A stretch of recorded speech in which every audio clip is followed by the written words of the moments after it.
Shri Venkateswara gold తాకట్టులో ఉన్న మీ బంగారాన్ని విడిపించి కొనబడును.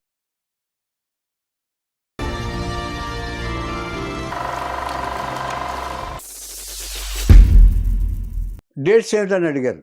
డేట్స్ ఏంటని అడిగితే అందులో వాళ్ళు చెప్పిన డేట్స్లో ఈయన బెంగళూరులో షూటింగ్లో ఉన్నాడు. ఎవరు వింటారు అక్కడ? ఎవరు వినేవాళ్ళు లేరు.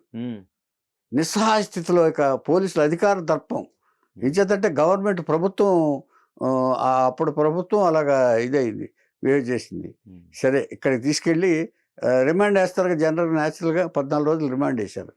రిమాండ్ వేసిన తర్వాత జైలుకి తీసుకెళ్లారు. జైలుకి తీసుకెళ్తే మామూలుగా వేయాలి కదా, మామూలు ఇంకా నేరం ప్రూవ్ కాల, ఏవి చేయలే, మామూలు ఖైదీలాగా పెట్టాలి, లెక్క ప్రకారం రిమాండ్ ఖైదీలాగా పెట్టాలి.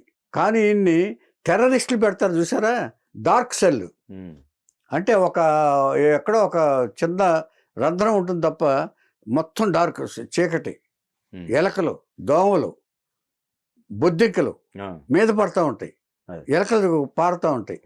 ఆ దీంట్లో పడేశారండి. పడేసేటప్పటికి సుమన్ గారికి కొంచెం ఆధ్యాత్మికత, ఇది కొంచెం ఇది స్పిరిచువల్ థింకింగ్ ఉంటుంది. ఆయన ఒకసారి అలాగా కూర్చున్నాడు. ఆయన కూర్చుని ధ్యానం చేశాడు. నేను అనుభవించాలి కాబట్టి అనుభవిస్తున్నాను, కర్మ సిద్ధాంతం ప్రకారం నేను ఇది భరిస్తాను అని చెప్పి భగవంతుని న్యాయం చేసి అలా కళ్ళు మూసి కూర్చున్నాడు. అంటే ఇంకొక గుండె ధైర్యం లేనోడైతే, కరాటే నేర్చుకున్నాడైతే అక్కడ చచ్చిపోతాడు. అసలు ఎక్కడ ఛాన్స్ లేదండి. ఈ డోర్ కూడా ఇది ఉండదు, ఊపిరి కూడా సలపదండి. అంతట భయంకరమైన చీకట్లో కూర్చున్నాడు సార్ ఆయన. ఏమి నేరం చేయకుండా పోనీ కనీసం ఇది చేసావు, నువ్వు ఇది చేసావు అని చెప్పు, లేదు అది లేదు. బ్లూ ఫిల్మ్కి తన సంబంధం లేదు అసలు. అయిపోయాడండి. అయిపోయిన తర్వాత అలా ఎవరు వచ్చినా కూడా ఏమీ అసలు ఫెసిలిటీ ఇవ్వట్లే, కలవటానికి కూడా, ములాఖాత్ కూడా కలిశాడు. కానీ తల్లిగారు ఏం చెప్పారంటే, నాయన నువ్వేం చేయలేదు, తల్లిగా నేను చెప్తున్నాను, నువ్వు ధైర్యంగా ఉండు, నేను పోరాడతాను అని చెప్పేసి నేను నిన్ను బయటికి తీసుకొస్తాను అని చెప్పి ధైర్యం చెప్పి ఒక్కసారిగా తల్లిని చూడంగానే ఆ కళ్ళల్లో ఇది వచ్చేసింది. అంటే అయిన వాళ్ళని చూస్తే, జైల్లో అయిన వాళ్ళని చూస్తే ఎంత సెంటిమెంటల్గా ఇదవుద్దండి, అలాగా అది చేశాడు ఆయన. అంటే ఎవరో ఏమీ చేయలేకపోయారు. సరే జైల్లో ఉంటే మా మీదకి ఏం వస్తుందని చెప్పి సినిమా వాళ్ళు చాలామంది వెళ్ళలేదంట. సినిమా వాళ్ళు ఎవరు వెళ్ళలేదు. వచ్చిందల్లా తన దగ్గర పనిచేసే మేనేజరు, కన్న తల్లి. ఆ తర్వాత పత్రికల ద్వారా బయటపడింది సుహాసిని, సుమలత గారు, వీళ్ళిద్దరు. అసలు ఆయనేంటి, ఆయన అసలు వాడాలతోనే మాట్లాడే మనిషి కాదు ఆయన. ఆయన బ్లూ ఫిల్మ్లో కేసు ఎక్కించడం ఏంటి, ఇట్స్ ఇంపాసిబుల్, మేము ధైర్యంగా చెప్తున్నాం అని చెప్పి కుముదంలో ఇంటర్వ్యూ ఇచ్చారండి వాళ్ళు. ఇది చాలా చాలా వరకు పనిచేసింది. ఏది స్టేట్మెంట్ అయితే ఆడాళ్లే ఇచ్చారంటే రేపు కోర్టులో వీగిపోద్ది. వీళ్ళు ఎవరో ఎగనెస్ట్గా పెట్టిన వాళ్ళు ఎవరన్నా ఉంటే ఇలాంటి స్టేట్మెంట్స్ ఇస్తే, అయితే ఆయన మీద అసలు ఏ బ్యాడ్ రిమార్క్ లేకుండా ఎందుకు అరెస్ట్ చేశారు. ఇది రేపు బయటకు వచ్చిందంటే అందరూ పెద్దవాళ్ళందరూ బయటకు వచ్చేస్తారు. ఈ డౌట్ పట్టుకుంది అందరికీ. వీళ్ళేం తక్కువ వాళ్ళు కాదు. కమల్ హాసన్ అన్నగారి కూతురేమో సుహాసిని, సుమలత ఏమో స్టార్ హీరోయిన్. ఇలాగా వచ్చేటప్పటికి అలా ఆ ధైర్యంతో ఉన్నారు. ఇలాగ డార్క్ సెల్లో 15 రోజులు అలాగా మగ్గిపోయాడండి ఆయన. అంటే రాత్రి లోపలికి వెళ్తే పొద్దున్న 6 గంటలకు బయటకు తీసుకొచ్చేవాడండి. అదే రిలీఫ్. ఈయన కరాటేలో ఇది కాబట్టి అండి, అదేదో ముద్రలు చేస్తారు కాబట్టి ఆయన లోపల ఆ ధ్యానంలో ఉండి ఏమండి ఆయన తట్టుకున్నాడు. కానీ అదే మామూలు ఇదైతే, మామూలు మనిషి అయితే ఇమ్మీడియట్గా ఇదైపోతారండి, ఊపిరి సలపదు సార్. అక్కడ డార్క్లో ఉంటే ఊపిరి సలపదు అసలు. కనీసం సెల్లో ఉన్నా కూడా బయట ఎదురుగుండా కనిపిస్తూ ఉంటే అదొక ఇదిగా ఉంటుంది. అసలు రిమాండ్ అయితే ఏముంటుంది తెలుసా అంటే, 10-15 మంది ఖైదీలు ఇలాగ రిమాండ్కి పెద్ద హాల్ లాగా ఉంటుంది, అందులో ఉంటారు. పలకరించే వాళ్ళు ఉంటారు. పలకరించే వాళ్ళు ఉన్నా కూడా ఆరుదలగా ఉంటుందండి వాళ్ళకి, ఓదార్పుగా ఉంటుంది. నువ్వేం చేసావు అని మాట్లాడుకోవటం, క్షేమ సమాచారాలు మాట్లాడుకోవటం, ఆ కథలు మాట్లాడుకుంటూ ఉంటారు. అది కాలక్షేపం అవుతుంది, కొంత ఉపశమనం కలుగుతుంది. అది లేదు. సింగిల్గా కూర్చోవాలి. ఇక్కడ సింగిల్గా కూర్చుంటే ఏం ఆలోచన వస్తాయి, నన్ను ఎందుకు ఇలా చేశారు, నేనేం చేయలేదు అని వస్తుంది. అయినా తట్టుకున్నాడు ఆయన. ఇలా అయిన తర్వాత ఒకసారి ఒక మార్నింగ్ కరుణానిధి గారు జైలుకి వచ్చారు. కరుణానిధి గారు జైలుకి వచ్చి చూశాడు ఈయన్ని. పొద్దున్న వదులుతారు కదా, వదిలేటప్పుడు జరిగింది చెప్పాడు. ఇలా ఎక్కడున్నావు నువ్వు అంటే, ఇలా డార్క్ సెల్లో వేశారు. డార్క్ సెల్లా ఏంటి, నువ్వేమో టెర్రరిస్ట్వా, ఇదా, పోలీస్ ఆఫీసర్ని పిలవండి అన్నాడు ఆయన. అదే జైలు వార్డన్ని వాళ్ళందరినీ పిలుచున్నారు. ఏమనుకుంటున్నారు మీరు, ఏమి కేసు అని ఇతన్ని డార్క్ సెల్లో వేశారు? టెర్రరిస్టా, లేకపోతే ఎవరన్నా చంపాడా, మర్డరరా, ఏమైనా వేశారు? మీరు ఇమ్మీడియట్గా ఇతను కనుక నార్మల్ సెల్కి తీసుకురాకపోతే మీరు ఏమైపోతారో తెలియదు, నేనేం చేస్తానో నాకే తెలియదు, నేను జైల్లో ఉన్న రాజకీయ ఖైదీ ఆయన అదేలే అని వార్నింగ్ ఇచ్చాడు. వార్నింగ్ ఇచ్చేది మా నెత్తి మీదకి వస్తుందని చెప్పేసి ఇమ్మీడియట్గా ఏం చేశారంటే డార్క్ సెల్ నుంచి నార్మల్ సెల్కి వేశారు. ఓకే, ఆయన అప్పుడు ఎందుకు జైల్లో ఉన్నారు? మామూలే రాజకీయ ఖైదీలు ఏదో ఒక ఇష్యూ మీద వస్తూ ఉంటారు, ఇష్యూ మీద వస్తూ ఉంటారు. ఇప్పుడు జైలుకు రావటం అది ఎంజీఆర్ గారి గవర్నమెంట్ అది. అప్పుడు ఎంజీఆర్ గారికి కరుణానిధి గారికి పడేది కాదు. అవును, ఇష్యూలో ఏదో ఒక ధర్నా చేసినా తీసుకెళ్ళిపోతారు. ఏదో ఇష్యూ మీద ధర్నాలు చేస్తారు కదా, ఆ ధర్నాలు చేసినా రాజకీయ ఖైదీగా చేస్తారు.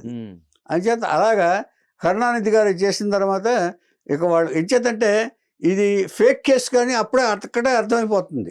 ఇప్పుడు డార్క్ సెల్లో పెట్టడంతోనే ఫేక్ కేసు అని అర్థమైపోయింది. ఇది కావాలని చేస్తున్నారు, వీళ్ళు కావాలని ఇబ్బంది పెడుతున్నారు అని ఇది అయిపోయింది. ఇది అయిపోయిన తర్వాత ఇక ఈవిడ సొరాబ్జీ, పరాశరన్ను, తమిళనాడులో ఒక పెద్ద లాయర్ రామస్వామి గారు, వీళ్ళందరూ చుట్టూ తిరుగుతున్నారు మదరు. దీని గురించి ఆలోచించలే, ఎలాగైనా సరే బయటకి తీసుకురావాలి. బెయిల్ ఇవ్వలేదు, అలాగా బెయిల్ ఇవ్వట్లేదు, నాన్ బెయిలబుల్గా ఇచ్చేస్తున్నారు అనమాట. అయితే నానా నరకం అనిపించాడు. కానీ సుమన్ గారు కాబట్టి ధైర్యంగా ఆయన ఇచ్చేశాడనమాట. నిజంగా రాముడు అరణ్యవాసం అప్పుడు ఎలాగా భరించాడు ఆయన, అయితే ప్యాలెస్లో ఉండి అరణ్యాలో ఎలా ఉన్నారో అప్పుడు అలాగే ఈయన ఇంత రిచ్ దీంట్లో బంగళాలో ఉండి ఏసీ రూమ్లో ఉండి ఆయన అలా అనుభవించాడు ఆయన. అది కరెక్ట్గా పోల్చుకుంటే ఏమండి, అలాగా చేస్తుంటే దాదాపుగా 4-5 నెలలు అలాగా చేశారు. అప్పుడు కూడా ఇవ్వలేదండి. అంటే ఏదో ఫోర్స్ వెనకాల నుండి నడిపించి ప్రభుత్వంలో ఉన్న ఇది ప్రభుత్వం కూడా వాళ్ళకి సపోర్ట్గా ఉండి ఇది చేస్తుందని అర్థమైపోయింది. ఏమండి, అప్పుడు ఒక Tamil Nadu governor Alexander, VC Alexander, అది చాలా పెర్ఫెక్ట్. ఈవిడికి ఎక్కడ పరిచయం ఆయనకి, అలెగ్జాండర్ గారు క్లాస్మేట్స్ సంథింగ్ ఏదో ఇది. అప్పుడు అపాయింట్మెంట్ తీసుకుని, చాలా కష్టం అపాయింట్మెంట్ దొరకడం, గవర్నర్ అపాయింట్మెంటు. ఒక నేరస్తుడి గురించి అపాయింట్మెంట్ అంటే అసలు ఇవ్వరు. పైగా ఈవిడ లెక్చరర్, ఇతిరాజ్ కాలేజీ లెక్చరర్ కాబట్టి ఆవిడకి అపాయింట్మెంట్ ఇచ్చారు ఒకసారి. ఆయన ఇస్తే ఈవిడ జరిగిందంతా చెప్పింది. ఇదండి జరిగింది, మా అబ్బాయి ఇది, అసలు ఏమీ ఇది లేదు అని చెప్పి ఆయన ఇచ్చేశాడు. ఇచ్చేస్తే అప్పుడు పోలీసులు పిలిపించి ఏంటయ్యా ఏం నేరం చేశాడు అన్నారు. అదండి అది తలపడ్డారు. అది లేనప్పుడు మీకే క్లారిటీ లేనప్పుడు మీరు అతన్ని జైల్లో ఎలా పెడతారయ్యా, బెయిల్కి ఇవ్వరయ్యా అని governor is the authority of state కదా ఇప్పుడు. అది అయినప్పుడు ఇమ్మీడియట్గా ఛార్జ్ షీట్ ఫైల్ చేయండి, లేదంటే వదిలిపెట్టేయండి అని ఆర్డర్ జారీ చేశాడు. అప్పుడు కోర్టులో కొన్ని అబద్ధం సాక్ష్యాలు తీసుకొచ్చి ప్రజెంట్ చేశారు. ఏదో పెట్టాలి కదా, ఇప్పుడు గవర్నర్ గారు లేకపోతే యాక్షన్ తీసుకుంటాడు. ఆయన తీసుకుంటే అడిగారు, లాయర్ అడగగానే వాళ్ళు అమాయకంగా ఈయనేం చేశారండి బాబు, ఈయన సినిమా హీరో గారు కదండి, ఈయన 50 సినిమాలు చేశారు తమిళ్లో, ఈయన ఏం చేయలేదండి, ఈయన చాలా మంచారండి బాబు అని దండం పెట్టేశారండి. అప్పుడు జడ్జికి అర్థమైపోయి సో గవర్నర్ గారు కూడా ఇన్వాల్వ్ అయ్యారంటే ఇదేదో ఉందని చెప్పేసి జడ్జి ఇమ్మీడియట్గా బెయిల్ ఇది ముందు బెయిల్ ఇచ్చారు. సారీ, ఇది ఇప్పుడు జరగలే, అలెగ్జాండర్ గారిది ఇప్పుడు జరగలే. 5 నెలలు అయిపోయిన తర్వాత బెయిల్ వచ్చింది. ముందు బెయిల్ వచ్చిన తర్వాత బయటకు వచ్చారు. వచ్చిన తర్వాత ఎక్కడ ఉండాలి, ఈయన మధురైలో ఉండమన్నారు, ఊరు దాటి వెళ్ళటానికి వీల్లేదు. ఇంకా కోర్టుకు రాలా, బెయిల్ వచ్చింది. పరాశరన్, సొరాబ్జీ వీళ్ళందరూ రామస్వామి గారు వీళ్ళందరూ మునుగున్నారు లాయర్స్ ఆర్గ్యూ చేసి ఈయన ఇంతకాలం పెట్టడానికి అవకాశం లేదు, ఉండటానికి వీలు లేదు అని చెప్పేసి పెట్టి చెప్పారు. చెప్పిన తర్వాత బెయిల్ ఇచ్చారు. బెయిల్ ఇచ్చిన తర్వాత మదురైలో ఉండాలి. మదురైలో ఉండాలన్న తర్వాత అప్పుడు మదురై ఉండి రోజు పొద్దున సాయంత్రం పోలీస్ స్టేషన్కి వెళ్ళి సంతకం చేయాలి. అసలు మదురై కొంతకాలం అయిపోయింది. మళ్ళీ ట్రై చేశారు. మళ్ళీ ట్రై చేసిన తర్వాత చెంగల్పట్టులో ఉండమన్నారు. ఇప్పుడు చెంగల్పట్టులోకి వచ్చిన తర్వాత ఇప్పుడు సినిమాలు చేసుకోవడానికి అవకాశం వచ్చింది. ఎందుకు అవకాశం వచ్చిందంటే ఏవిఎం స్టూడియో చెంగల్పట్టు పరిధిలోకి వస్తుంది. ఓకే. ఆయన ఇక్కడి నుంచి వచ్చి చెంగల్పట్టులో సినిమాలు తీస్తూ సినిమాలు చేసుకుంటూ మళ్ళీ చెంగల్పట్టు రైట్కి వెళ్ళిపోవాలి. అలాగా ఏర్పాటైంది. ఇది కొంచెం రిలీఫ్ ఓకే వర్క్లోకి దిగటానికి. వర్క్లోకి దిగిన తర్వాత కొంచెం ఇదంతా మర్చిపోయాడు ఆయన. సుమన్ గారు చాలా రాయల్గానే ఉన్నారు. ఇక వర్క్లోకి దిగిన తర్వాత ఫస్ట్ తీసింది కాటగడ ప్రసాద్ గారు బందిపోటు అనే సినిమా. తర్వాత ఉగ్రనేత్రుడు. వరుసగా సినిమాలు 3 సినిమాలు ఆయనే బుక్ చేశాడు. అంటే ఆ పరిధిలోనే ఆ ఏవిఎంలోనే గీర్డెను అన్నీ వేసుకుని తర్వాత అక్కడ ఎఫెక్ట్స్ ఉంటాయి కదా, స్పెషల్ ఎఫెక్ట్స్లో అవుట్డోర్ తీసుకొచ్చి దాన్ని ఇచ్చేసి స్పెషల్ ఎఫెక్ట్స్లో చూపించారు. సాంగ్స్ కూడా అక్కడే చేయాలి ఆయన. అలాగా చేస్తున్నారు. ఇప్పుడు గవర్నర్ గారి దగ్గరికి వెళ్ళారు ఈవిడ. ఇది క్వాష్ రాంగ్ కేసు కదా. అవును, రాంగ్ కేసినప్పుడు క్వాష్ చేయాలి, అసలు కేసే ఉండకూడదు. అప్పుడు ఇప్పుడు ఇందాక చెప్పినట్టు గవర్నర్ గారి దగ్గర వస్తే పోలీసులు పిలిపించిన తర్వాత ఛార్జ్ షీట్ ఫైల్ చేయండి ఇమీడియట్గా అంటాం. ఫైల్ చేశారు. ఫైల్ చేస్తే అబద్ధపు సాక్ష్యం అని తెలిసిపోయింది జడ్జి గారికి. జడ్జి గారు అయిపోయిన తర్వాత ఇదండి ఇలాగ చేస్తున్నారు. లాయర్స్ వాదించారు. ఇలాగా అబద్ధపు కేసులు అబద్ధపు సాక్ష్యాలను ఎప్పుడు అర్థమైపోయింది కదా మీకు. ఇతను చూస్తుందో ఆయన మీద ఏమీ లేదు, చాలా పెర్ఫెక్ట్ క్యారెక్టర్ ఆయన. పైగా ఆయనకి బ్లూ ఫిల్మ్ తీయాల్సిన కర్మ ఏంటి అసలు. నంబర్ 1 ఆయన సినిమా హీరో. ఆయన తలుచుకుంటే ఎంతమంది అయినా వెనకాల పడేవాళ్ళు ఉన్నారు. ఏమండి ఇలాంటి వాళ్ళు ఆయనకు అలా చేయాల్సిన అవసరం కానీ ఇది కానీ కర్మ కానీ పట్టలేదు. కానీ ఎవరో వీళ్ళు కావాలని ఇడికించి ఈయన జైల్లో హింసించాలని చెప్పి జైలుకి పంపించి ఇంత చేస్తున్నారు. కాబట్టి ఇది అన్యాయం. కాబట్టి ఇది చట్టానికి కూడా న్యాయస్థానానికి న్యాయానికి కూడా చాలా ఇబ్బందులు కలిగిస్తుందని చెప్పేసి వాళ్ళు వాదించారు. అప్పుడు జడ్జి కూడా చిరాకు వచ్చేసి ఏమయ్యా పోలీసులు కేకలేశారు. ఏంటి అసలు ఏమీ లేకుండా కేసులు మీ ఇష్టం వచ్చినట్టు పెట్టేస్తారా, మీ చేతిలో అధికారం ఉందని అని మొత్తం కేసులను స్క్రాచ్ చేసేస్తున్నాను, ఈజ్ రిలీజ్ అని చెప్పేసి సుమన్ గారిని రిలీజ్ చేశారు. రిలీజ్ చేసిన తర్వాత ఇప్పుడు బయటకు వచ్చాడు ఆయన. బయటకు వచ్చిన తర్వాత అమ్మాయి ఒక్కసారి అమృతం కూర్చిన ఇదిలాగా అయిపోయింది. వాళ్ళందరికీ కృతజ్ఞతలు చెప్పాడు ఆయన. సుమలత గారికి, సుహాసిని గారికి తనను సపోర్ట్ చేసినందుకు. మీ స్టేట్మెంటే ఆడవాళ్ళు ఇవ్వబట్టి మీ స్టేట్మెంటు నాకు ఆడవాళ్ళ మీద గురించే కదా కేసు పెట్టింది, దాని రిలీఫ్ వచ్చింది నాకు. మీరు చేయకపోతే, మీరు చెప్పు ఉండకపోతే నాకు జైలు నుంచి బయటకు వచ్చేటప్పటికి సుమలత వాళ్ళ అమ్మగారితో ఉన్నారు కారులో అక్కడ రిసీవ్ చేసుకోవడానికి వచ్చారు. అంటే సుహాసిని గారు ఎక్కడ షూటింగ్లో ఉంటారు. వచ్చి అక్కడికి తీసుకెళ్లారు. చాలా కృతజ్ఞతలు చెప్పాడు వాళ్ళ అమ్మగారికి, సుమలత గారికి కృతజ్ఞతలు చెప్పాడు ఆయన. అంచేత మీ లేడీ స్టేట్మెంట్ వల్లే నాకు రిలీఫ్ వచ్చిందని చెప్పాడు ఆయన. వచ్చిన తర్వాత ఇక మామూలుగా సినిమాలు చేస్తూ ఇక హీరోగా కొన్ని సినిమాలు చేసినా కూడా అప్పుడు హైదరాబాద్ షిఫ్ట్ అయింది. హైదరాబాద్ షిఫ్ట్ అయిన తర్వాత ఇక అప్పుడు కూడా సినిమాలు చేస్తూ హీరోగా చేస్తూ ఇప్పుడు ఇక్కడ ఈ సినిమాలు చేస్తూ ఉండేటప్పటికి డివి నరసర్ గారి అమ్మాయి కవిత గారు ఒక సినిమా చేయాలని వచ్చాడు ఆయన. వచ్చిన తర్వాత సినిమా కుదరలేదు కానీ వాళ్ళ అమ్మాయితో వివాహం మాత్రం ఫిక్స్ అయింది. ఇంచేత ఆయన క్యారెక్టర్ తెలుసు సుమన్ గారి. మీరు నాతో ఎందుకు తీస్తున్నారని అడిగాడు ఆయన. అంచేత సుమన్ గారు అంటే ఏంటో తెలుసు నాకు. ఇంచేత అంటే ఎందుకు ఇలా కేసు మీ మీద పెట్టారో కూడా నేను చూశాక తెలుసు నాకు. అంచేత దీన్ని గురించి పట్టించుకునేంత దుస్థితిలో నేను లేను అని ఆవిడ చెప్పారు. అంచేత అప్పుడు డివి నరసరాజు గారి మనవరాల్ని ఇచ్చి పెళ్లి చేశారు. ఎంచేతంటే మదర్ ఎడ్యుకేటెడ్. వీళ్ళ ఫ్యామిలీ మొత్తం చాలా డీసెంట్ ఫ్యామిలీ. ఇలా వస్తుండగా ఇక హీరో దగ్గరికి ఇచ్చిన తర్వాత దాదాపుగా 150 సినిమాలు అయిపోయిన తర్వాత ఈ క్యారెక్టర్ ఆర్టిస్ట్కి ఎలా తిరగాలనుకున్నప్పుడు అప్పుడు రాఘవేంద్ర గారు కవర్ చేశారు. రాఘవేంద్ర గారు కవర్ చేసి ఇలాగా వస్తున్నాం మీ దగ్గరికి అన్నారు. మీ దగ్గర మీరు రావడం ఏంటి సార్, నేనే వస్తాను అన్నాడండి. అంటే కాదు, మీతో మాట్లాడాలి, నిర్మాత మేము వస్తున్నామని చెప్పారు. అప్పుడు దొరస్వామిరాజు గారు రాఘవేంద్ర గారు వెళ్ళి నువ్వు వెంకటేశ్వర స్వామి వేస్తున్నావు, వేషం వేయాలి అన్నారు. వెంకటేశ్వర స్వామి నేనా సార్, రామారావు గారు ముందు నేనేంత సార్, నేను ఎలా చేయాలి సార్ అన్నారండి. అంటే కాదు,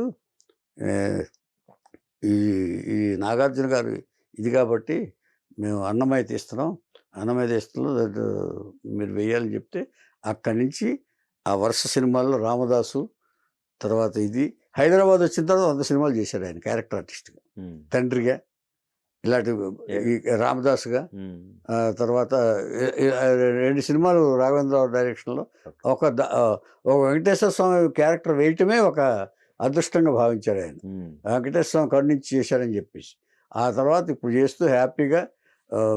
తర్వాత ఆయన కర్మ సిద్ధాంతాన్ని బాగా నమ్ముతాడు ఆయన, సుమన్ గారు. ఇంచేత ఇది నాకు జరగాలంది కాబట్టి జరిగింది. అంచేత దీన్ని ఎవరిని నిందించాల్సిన పని, ఎవరు చేశారో చెప్పండి, అది మీకు తెలుసు కదా అన్నారు. అది ఏమీ లేదు, నాకు జరగాల్సింది జరిగింది, నేను అనుభవించాల్సిందిగా అనుభవించాను. అంచేత రామదాసు ఎందుకు 12 రోజులు పక్షిని చిలకని పంజంలో పెట్టినందుకేగా 12 రోజులు ఇది జైలు శిక్ష అనుభవించాడు. అలాగే నేను ఏదో తప్పు చేసి ఉంటాను పూర్వజన్మలో, అందుకని నేను ఇది అనుభవించాను. అంచేత 15 రోజులు చీకటి గదిలో పెట్టాను, ఎవరినన్నా బాధ పెట్టానేమో కింద జన్మలో, అందుకని ఆ కర్మ సిద్ధాంతం ప్రకారం నేను అనుభవించాల్సింది అప్పు చేశాను, నేను పవిత్రంగానే బయటకు వచ్చాను ఇప్పుడు. అంచేత ఇది ఎవరు అనుభవించాల్సి, ఎవరి తప్పు ఎవరిని తప్పు పట్టి నేను ఇచ్చేయను. నేను అంటే పాజిటివ్ థింకింగ్ ఎప్పుడు కూడా, సుమన్ గారిది ఎప్పుడు కూడా. కొంచెం జాతకం కూడా తెలుసు, ఏదంటే టైం ప్రకారం చెప్తూ ఉంటాడు. మన టైం బాగోనప్పుడు మనం ఎవరిని నిందించి ప్రయోజనం లేదండి, మనకు మనం అనుభవించేస్తే అది ఆ బాకీ తీరిపోతుంది వాళ్ళకి కర్మ సిద్ధాంతం ప్రకారం. అంచేత నేను చేశాను, ఇప్పుడు హ్యాపీగా ఉన్నాను నేను అని చెప్పి చేశాను. నన్ను అందరూ అర్థం చేసుకున్నారు, దానికి కృతజ్ఞతలు. సుమన్ ఎలాంటి వాడు అనేది అందరూ అర్థం చేసుకున్నారు, అందరూ సపోర్ట్ చేశారు. ముందు భయపడి నా సెల్లకు రాకపోయినా కూడా వారి అందరికి మనసుల్లో కూడా తెలుసు. కానీ రూమర్స్ ఏవో వస్తూ ఉంటే నన్ను కావాలని తొక్కుపడేశారు, ఏవి కాదు. నాకు రావాల్సిన పిక్చర్లే నాకు వచ్చినాయి, నాకు రావాల్సింది ఇదేంటో నేను చేశాను. నేను I'm happy, very much happy అని చెప్పేసి స్టేట్మెంట్ ఇచ్చారు ఆయన. ఇది సుమన్ గారి కథ. అసలు మెయిన్ కారణం ఏంటి? ఆయనేనా రాధా? కాదండి, రకరకాలుగా వినపడితే ఒక డీజీపీ అమ్మాయి లవ్ చేస్తే ఈయన రిజెక్ట్ చేశాడని ఒకటి, ఎవరో వడయార్ గారి తాలూకు ఎవరినో, వడయార్ గారు అని అక్కడ డాన్, వాళ్ళ తాలూకు ఎవరో అమ్మాయిని ఈయన కొంచెం ఇదిగా ఉంటాడు కదా, పద్ధతిగా ఉంటాడు కదా, అంచేత రిజెక్ట్ చేశాడని ఈయన ఇలాగ బాధించారని చెప్పేసి రకరకాల కథలు వచ్చినాయి. కానీ ఆయన ఇది అని చెప్పలే ఏది. ఎందుకంటే ఇప్పుడు ఈయనకి అప్పటికే ఒక స్టార్డమ్ క్రియేట్ అయి ఉంది కదా. స్టార్డమ్ అంటే పెద్ద స్టార్డమ్. మన హీరోలు కూడా చేశారని ఒక రూమర్ వచ్చింది, కానీ అది కాదు. అది కాదు, చిరంజీవి గారిని అన్నారు కానీ పాపం ఆయనదేం లేదు. కాకపోతే ఏంటంటే అంటే అప్పటికే ఈయనకి స్టార్డమ్ ఉన్న హీరో, ఆ స్థాయిలో ఉన్న వ్యక్తిని అంటే బాగా ఏది సొసైటీలో బలవంతులు ఎవరైతే ఉన్నారో వాళ్ళే చేసింది ఇదంతా. అదే అక్కడ చెప్తున్నాను కదా. ఇప్పుడు ఆయనకే ఎంజీఆర్ గవర్నమెంట్ సపోర్ట్ వడయార్ గారికి. అదే అట్లా తెలుసు, కాలేజ్ మెడికల్ కాలేజీ ఎంజీఆర్ అనే షేప్ లో కట్టించాడు ఆయన, ఎంజీఆర్ గారు, వడయార్ గారు. అయితే ఆ బ్యాచ్ అనే అప్పుడు నేను విన్నాను, నేను వినికిడి. కానీ ఈయన చెప్పలా, సుమన్ గారు ఓపెన్ గా చెప్పలా ఆయన. అంచేత అంటే ఒకటండి, ఎవరైనా సరే తప్పు చేయనప్పుడు నింద పడ్డా కూడా దాన్ని ఓపికగా వెయిట్ చేసి దాన్ని ఎలాగ తుడుచుకోవాలో, ఎలా తీసుకోవాలో, ఎలాగ రక్షించుకోవాలో తెలిసింది. కాబట్టి వాళ్ళ మదర్ గారు కూడా అలెగ్జాండర్ గారుతో పరిచయం ఉంది కాబట్టి వాళ్ళకి న్యాయం జరిగిందని అనుకున్నారు అప్పట్లో. అవును, అలెగ్జాండర్ గారు చాలా హెల్ప్ చేశారటండి. ఎట్లా చేస్తారు మీరు, ఆ, నేరం చేశారో లేదో తెలియదు, ఛార్జ్ షీట్ లేదు, పలానా నేరం అని తెలియదు, ఊరికే ఇష్టం వచ్చినట్టు మీరు చేసేసారు, ఇంతవరకు కోర్టుకు సబ్మిట్ చేయలేదు, ఛార్జ్ షీట్ సబ్మిట్ చేయలేదు ఇంతవరకు అని అప్పటికప్పుడు చేయిస్తే అప్పుడు తెలిసింది జడ్జి గారికి అదే ఇదంతా అబద్ధం కేసు అని. అయ్యా ఆయన ఏం చేశారండి, ఆయన తెలియదండి, మాకేం తెలియదండి అన్నారు వాళ్ళు. కరెక్ట్గా అలాగా అక్కడ దొరికిపోయారు వాళ్ళు. అదే ఓకే. అంచేత అది వాళ్ళు చాలా సుమన్ గారు ఏమైతే కడిగిన ముత్యంలాగా బయటకు వచ్చారు ఆయన. ఆయన నిజమైన కడిగిన ముత్యం కూడా, ఆయన మనసు కూడా చాలా పాజిటివ్ థింకింగ్ అండి ఆయన.